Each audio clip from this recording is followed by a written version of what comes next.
Hello everyone. In previous lecture, we will cover the introduction and the type of bone. In this video, we will discuss about the function of bones. हमने देखा था कि हमारी जो bones थी हम bone को 5 type में क्लासीफाइड करते हैं। Long bone, short bone, irregular bone, apart from the sesamoid bone and flat bone. और उन्हीं में हमने उनके फंक्शन भी देखे थे। तो वैसे तो 4-5 फंक्शन वैसे ही हमें याद हो गए। उनके अलावा भी जो फंक्शन है वो हम आज डिस्कस करेंगे। The first function provide body framework. हमारी बोन क्या करती हैं, हमारी बॉडी को एक फ्रेमवर्क प्रोवाइड करती हैं। फ्रेमवर्क तो आप लोगों ने सुना ही होगा, अलमारी का फ्रेमवर्क, इसका फ्रेमवर्क। किसी भी चीज़ को अपन एक फ्रेमवर्क बनाते हैं कि अपन ने एक ढांचा बनाया। हिंदी में मीनिंग अपन बोले तो ढांचा। तो ऐसे ही जो शरीर का ढांचा है वो बोन ही मिलकर बना रही हैं। तभी जो ह्यूमन की बॉडी है वो एकदम ह्यूमन जैसे रहती है। आप कुत्ते का ढांचा देखो, मीन्स स्केलेटन उसका अलग ही रहेगा, ऊँट का स्केलेटन अलग ही रहेगा। सेम एज हमारी ह्यूमन बॉडी, जो हमें ये 2 हाथ देख रहे हैं, उसमें फिंगर देख रही हैं, पूरा जो हमारी बॉडी का शेप है ये किसने मेंटेन, किसकी वजह से मेंटेन है? Because of the skeleton. और स्केलेटन बनता है हमारी बोन से। उसमें भी 206 बोन से, जिसमें हमारा एक था एपेंडिकुलर और एक था axial skeleton. Now let's move forward. The second function is allow mobility. अब मोबिलिटी भी अपनी कभी भी आप देखना कि जो भी मोबिलिटी का मतलब होता है मूवमेंट रिलेटेड। आपकी बॉडी में जो भी मूवमेंट होते हैं वो होते हैं because of the bone and muscle. अच्छा, एक चीज़ है, मूवमेंट तो होते हैं बोन से। कभी भी देखो, जैसे ये वाला मूवमेंट अगर मैं कर रहा तो यहाँ पर भी बोन से हो रहा। कौन सी बोन रहेंगी? Radius ulna. अगर यहाँ का मूवमेंट कर रहा तो यहाँ पर कौन सी बोन होगी? ह्यूमरस। लेकिन ये मूवमेंट जो करवाती हैं वो एक्चुअल में होती है मसल। मूवमेंट हो रहा बोन से, लेकिन करवा कौन रही? मसल। तीसरी चीज़, ये 2 चीज़ें तो क्लियर हुई। इंपॉर्टेंट चीज़ ये है कि अगर आप लोग चाहे मेरा ए वाला मूवमेंट देखो या फिर ए वाला मूवमेंट देखो, दोनों मूवमेंट में यहाँ पर बीच में क्या आ रहा है? जॉइंट। यहाँ पर हमारा एल्बो जॉइंट, यहाँ पर शोल्डर जॉइंट। फिंगर के मूवमेंट अगर करूँगा तो आएंगे इंटरफेलेंजियल जॉइंट। मतलब इन दोनों के बीच में ऐसा मूवमेंट नहीं कर सकता, मैं यहाँ से नहीं मोड़ सकता। तो मूवमेंट कहाँ से होती हैं? जॉइंट से ही। अपन ने देखा था ना कि एक लीवर सिस्टम बनता है, फलक्रम आएगा, वेट, एफर्ट, ऐसे करके। तो जितने भी मूवमेंट हो रहे हैं वो किसकी वजह से हो रहे हैं? बोन की वजह से। कैसे?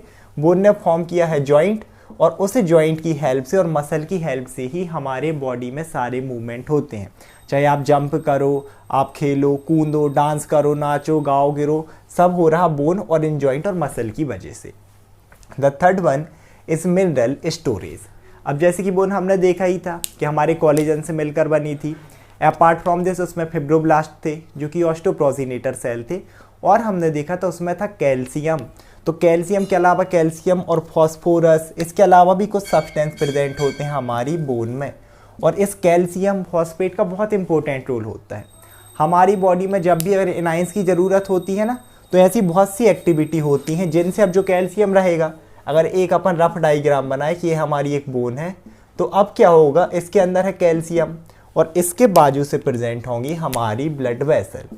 अब अगर कभी भी हमारी बॉडी में, मतलब ब्लड में, अपन बोलते हैं ना कि कैल्शियम का लेवल कम है और हमें उसकी नीड है, तब क्या होने लगता है कि यहाँ से कैल्शियम बोन में आने लगता है, और इस बोन से इस ब्लड में आने लगता है।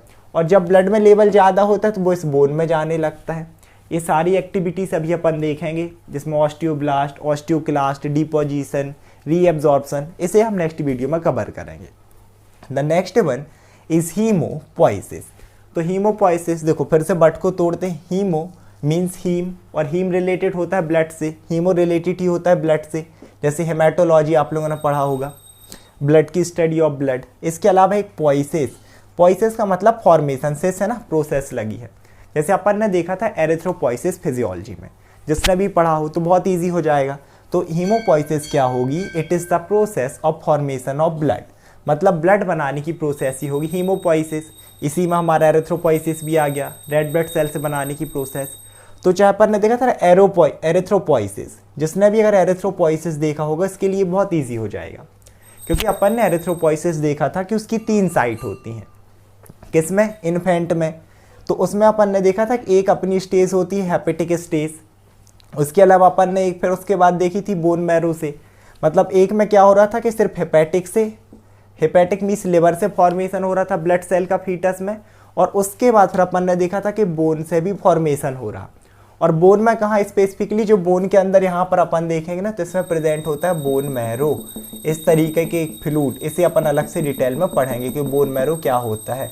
तो इसमें जो रेड बोन मैरो था उससे हो रही थी हमारी रेड ब्लड सेल्स का फॉर्मेशन। तो हमारी बोन से ही होता है इन ब्लड सेल्स का फॉर्मेशन, आरबीसी का भी, इसके अलावा और भी जो अदर सेल हैं, ल्यूकोसाइट हैं, क्योंकि इसमें स्टेम सेल थी ना, अपन ने देखा था एक था स्ट्रोमल स्टेम सेल जो कि कार्टिलेज या फिर कार्डियक मसल इन सबको ओरिजिन देती थी, स्केलेटल मसल।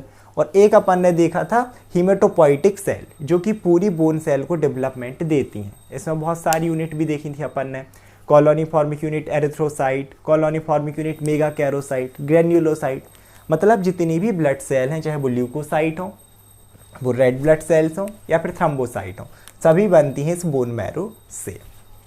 आगे देखते हैं, the fifth one is protection to viscera. अब प्रोटेक्शन तो सभी को पता ही होगा, प्रोटेक्शन का मतलब क्या है, एंड टू बिसरा। जैसे बिसरा मैंने पहले ही बताया था, बिसरा मतलब होता है soft organ, internal organ of the body. तो अगर हमारे इस स्केलेटन में देखें तो भाई दिल, हार्ट तो सबके यहाँ पर है ही, यहाँ पर हो गया। इसके अलावा लंग्स हो गया जिससे सांस ले रहे हैं, फेफड़े, और भी बहुत सारे ऑर्गन। तो अगर हम यहाँ पर नॉर्मली सिर्फ हार्ट और लंग्स को देखें, दोनों साइड लंग्स और बीच में हार्ट, यहाँ तो अब यहाँ लेफ्ट साइड में, नहीं तो बोले दोनों साइड हार्ट, लेफ्ट साइड में हार्ट और दोनों साइड लंग। अब यहाँ पर जैसे अपन ने पहले भी डिस्कस किया था कि अब अगर मैं ऐसे झुकूँ तो पता चले यहाँ हार्ट डला है, लंग्स यहाँ, अब मैं ऐसे समेट रहा लंग्स कहाँ हार्ट का, ऐसा तो होता नहीं है, या सोते ही टाइम पता चले दब के काम ही तमाम हो गया। तो जो उन लोगों को प्रोटेक्शन मिला है बिकॉज ऑफ द बोन, जिसमें भी अपन ने फ्लैट बोन देखा था, तो एक फंक्शन हो गया protection to viscera. Apart from this the sixth one is protection to nervous tissue. अब नर्वस टिश्यू अपन ने पहले भी डिस्कस किया था कि टिश्यू मतलब होगा क्या, ग्रुप ऑफ सेल्स, और नर्वस मतलब नर्व सेल। तो नर्व सेल का जो ग्रुप होगा उसे बोलेंगे नर्वस टिश्यू। और इसमें आते हैं हमारे ब्रेन एंड स्पाइनल कॉर्ड, और दोनों को हमने मेनली बोला था सेंट्रल नर्वस सिस्टम। तो मेनली ये किसको प्रोटेक्शन देता है, नर्वस टिश्यू को देता है, उसमें भी किसको, mainly brain and spinal cord को, जो कि आएंगे सेंट्रल नर्वस सिस्टम। ब्रेन हमारे इस खोपड़ी के नीचे। अब ऐसा होता है ना कि कोई भी कुछ मार रहा है, पीछे से अपन बैठे हैं, एक चैथी पे किसी ने दे दिया, कुछ भी हो गया, तो अपना सर कई बार दीवार से लग जाता है, जा रहे हैं पता नहीं मोबाइल में लगे, पता चल गेट में। तो ऐसे करके क्या होता है कि पूरा जो ब्रेन को प्रोटेक्शन दिया वो हमारे स्कल ने दिया है। सेम ऐसे यहाँ पर हमारा वर्टिब्रा कॉलम रहता है पूरा, जिसकी वजह से हम बैठ पा रहे, उठ पा रहे हैं, उसी के अंदर होता है स्पाइनल कॉर्ड। तो स्पाइनल कॉर्ड को इन वर्टिब्रा ने प्रोटेक्शन दिया है, ब्रेन को इस स्कल ने प्रोटेक्शन दिया है। तो ये था protection to nervous tissue. The last one not the least, एक क्या होगा, गिव साइट फॉर अटैचमेंट। अच्छा, अब क्या होती है, हमारी बोन देती है साइट, मतलब एक स्पेस प्रोवाइड करेंगी, किस चीज़ के लिए, अटैचमेंट के लिए। अब किस चीज़ का अटैचमेंट होगा भाई बोन में, बोन में अटैचमेंट होगा मसल का। जैसे कि मैंने बताई कि भाई अपनी बोन से मूवमेंट परफॉर्म होता है और जॉइंट से होता है, लेकिन करवा कौन रहा, मतलब ये जो मैं करवा ना, इसे फ्लेक्सन अपन ने डिस्कस किया था कि यह फ्लेक्सन, तो ये बाइसेप्स ब्रेका और ब्रेकियालिस दो मसल कराती हैं। अगर मैं ऐसे करूँ तो एक्सटेंशन, इसमें ट्राइसेप्स ब्रेका, एनकॉनियस।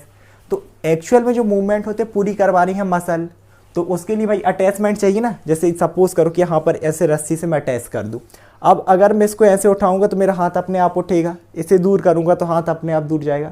सेम ऐसे यहाँ पर मसल जुड़ी हुई होती हैं, और वो मसल ही हमारे किसी भी ऑर्गन का या फिर किसी भी लिम्ब का, किसी भी पार्ट का क्या कराती हैं, मूवमेंट परफॉर्म कराती हैं। तो इनके लिए साइट होगी किस किस चीज़ के लिए, एक तो मसल और दूसरी चीज़ टेंडन। टेंडन, इसके अलावा एक चीज़ आती है लिगामेंट। अब टेंडन और लिगामेंट क्या है, टेंडन और लिगामेंट होते हैं कनेक्टिव टिश्यू। जैसे अपन ने पहले भी डिस्कस किया कि टिश्यू मतलब ग्रुप ऑफ सेल्स, और कनेक्टिव का क्या मतलब होगा, जो दो चीज़ों को कनेक्ट करेंगे। तो इसमें एक है हमारा टेंडन और एक है हमारा लिगामेंट।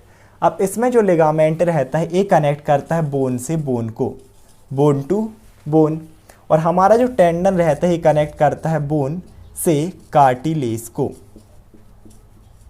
एक करता है बोन से बोन को, कौन, लिगामेंट, और टेंडन करता है बोन से कार्टिलेज को। इसके अलावा सबसे इंपॉर्टेंट चीज़ कि लिगामेंट बोन से बोन को तो कनेक्ट करता ही है, साथ ही हमारे सॉफ्ट ऑर्गन को भी आपस में कनेक्ट करता है। जैसे कि आपने एक लिगामेंट अपन जब आगे पढ़ेंगे तो स्टमक में पढ़ेंगे, गैस्ट्रोफ्रेनिक लिगामेंट, गैस्ट्रो मतलब स्टमक, फ्रेनिक मतलब डायफ्राम, तो स्टमक और डायफ्राम को कनेक्ट करता है। एक होता है गैस्ट्रोस्प्लेनिक जो कि हमारे स्टमक और स्प्लीन को कनेक्ट करता है। तो लिगामेंट बोन को बोन से तो कनेक्ट करते ही हैं, साथ ही साथ हमारे सॉफ्ट ऑर्गन को भी आपस में कनेक्ट करते हैं।